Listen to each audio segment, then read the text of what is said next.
দুমাস আগে রাজ্যে ভয়াবহ বন্যার ফলে বিলোনিয়া থেকে শান্তির বাজার যাওয়ার পথে ছয়গড়িয়া ১৪ দেবতা মন্দির সংলগ্ন এলাকায় ব্যাপক ক্ষয়ক্ষতি হয়। এই ক্ষয়ক্ষতির ফলে একটি ব্রিজ ভেঙে যাতায়াত বন্ধ ছিল প্রায় বেশ কিছুদিন ধরে। তারপরে সেখানে ১০ থেকে ১৫ দিনের মাথায় একটি বিকল্প সড়ক তৈরি করে দেওয়া হয়, কিন্তু সেটাও অনেকটাই ঝুঁকিপূর্ণ ছিল যাতায়াতের ক্ষেত্রে। কিছুদিন প্রায় ১ থেকে ১.৫ মাস সময় পর ভেঙে যাওয়া ব্রিজ সংস্কার করেছে বিলোনিয়া পূর্ত দপ্তর। তাও একটি পরিত্যক্ত জায়গায় পড়ে থাকা ব্রিজের সরঞ্জাম এনে হ্যাঙ্গিং করে ব্রিজ তৈরি করে দেওয়া হয়। ওই ব্রিজে লিখে দেওয়া হয় ৮ টনের উপর বেশি মালামাল যাতে কোনো গাড়ি নিয়ে চলাচল না করতে পারে।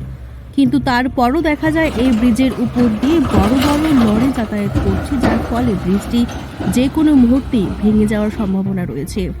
এ নিয়ে যান চলাচল থেকে শুরু করে যাত্রীদের মধ্যে ব্যাপক ক্ষোভের সৃষ্টি হয়।